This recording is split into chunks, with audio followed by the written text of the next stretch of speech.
Oi, gente! Eu sou a Camila, tudo bem com vocês? Nós estamos começando mais um No Alvo Responde.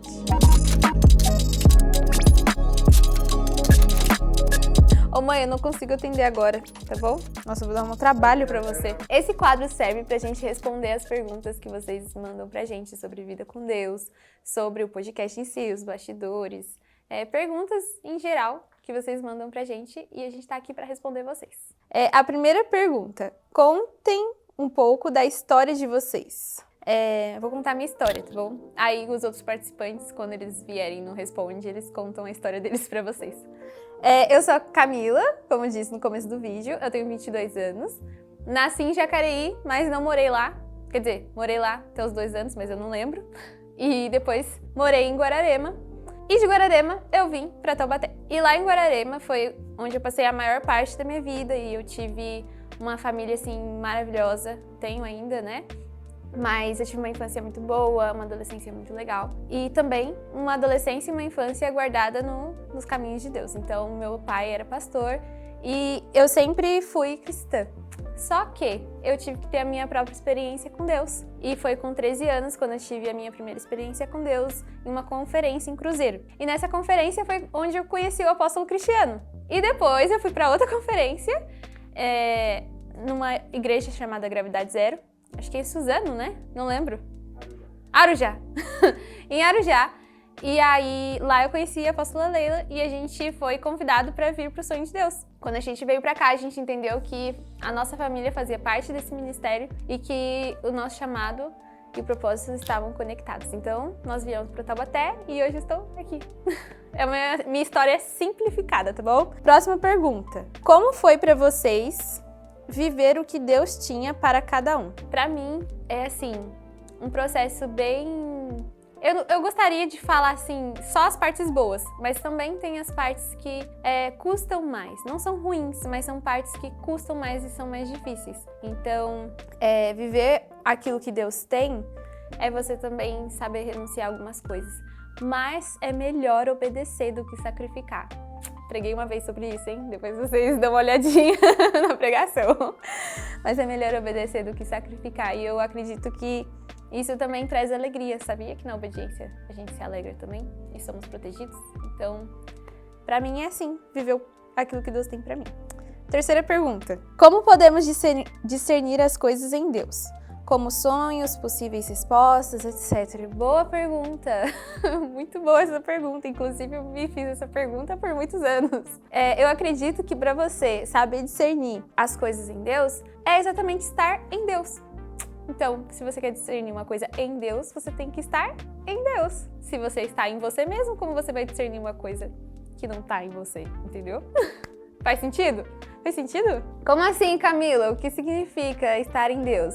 Você ter um relacionamento com Deus, você ter vida com Deus, você ter momentos de oração, leitura bíblica, momento em comunhão com a igreja. Então, todas essas coisas são importantes para fortalecer o seu relacionamento com Deus. E aí, a partir disso, você conhecer mais de quem Ele é e também aprender a discernir o que vem dele e o que não vem. Porque se você não conhece a Deus, como você vai saber se é de Deus ou não? Inclusive, sonhos, possíveis respostas, essas coisas você pode encontrar também no corpo de Cristo. Então, existem profetas que podem ajudar você a discernir os seus sonhos, existem pastores que podem ajudar você a encontrar respostas ou decidir algumas coisas. Então, essas coisas você também encontra no corpo de Cristo. Próxima pergunta. Eu acho que eu tô até respondendo, vai?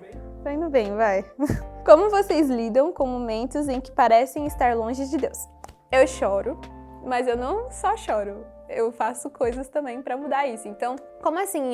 Parece que a gente tá longe de Deus. Eu gostei dessa palavra parece, porque só parece mesmo, você não está longe de Deus. Então, a partir do momento que o Espírito Santo vem habitar em você, ele nunca mais te deixa. Você não está longe de Deus.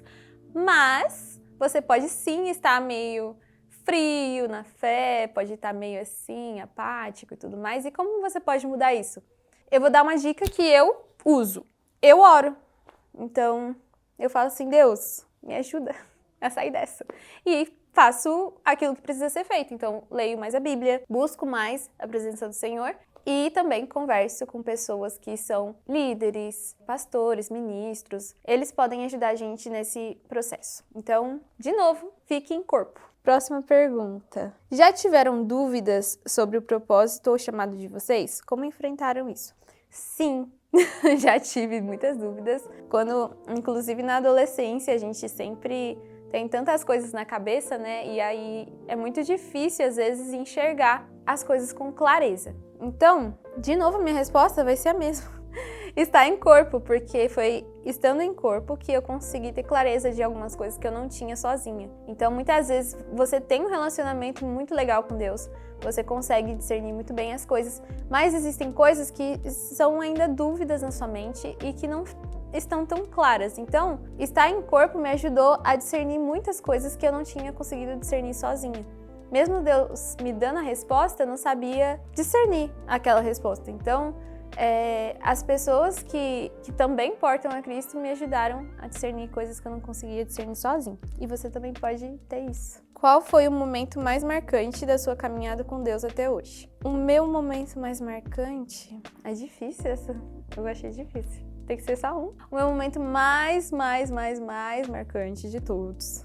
Eu vou falar primeiro. Foi a primeira vez que eu tive conhecimento de que Deus estava falando comigo. Então, essa foi minha experiência mais marcante. Foi quando Deus mudou minha vida por completo e eu fui transformada de dentro para fora. Então, esse foi meu momento mais marcante, com certeza. Meu primeiro amor. O que mais preocupa vocês quando olham para os jovens de hoje? É viver duas vidas diferentes. Então, viver uma vida aqui na igreja e viver uma vida fora. Eu acho que isso é o que mais me preocupa nos jovens hoje em dia. Não só os jovens cristãos, mas eu vejo que até os jovens que não são cristãos, eles vivem vários tipos de personalidades diferentes, dependendo do contexto que eles estão.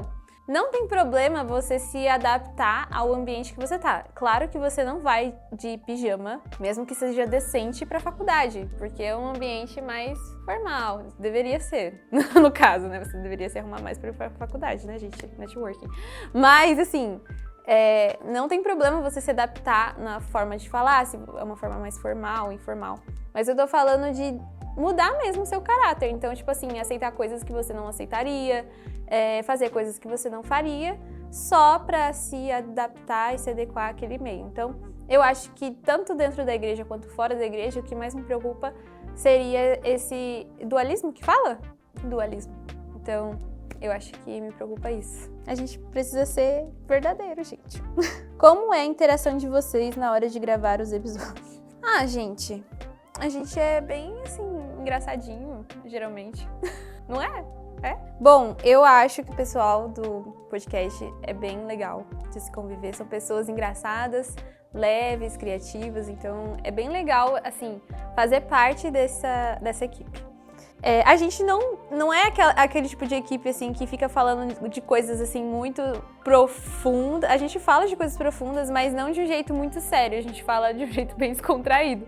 Só que isso não significa que a gente não esteja sendo edificados um pelo outro. Então, é um ambiente, assim, bem leve, mas a gente também tá aprendendo muito. Qual conselho vocês dariam para alguém que quer se aprofundar mais em Deus, mas sente que está travado? Vou dar uma dica que eu fiz. Que essa pergunta é bem parecida com a outra, né? É bem parecida. Uma dica que eu fiz foi orar. Então, eu fiz uma oração onde eu falava assim... Uma oração que eu acredito que foi conduzida pelo Espírito Santo. Porque eu, Camila, por mim mesma, não faria sozinha.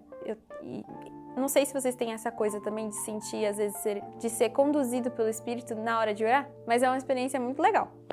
Então, eu fiz uma oração falando que eu queria entregar e submeter o meu coração, minha alma, minha mente, minhas emoções ao Espírito.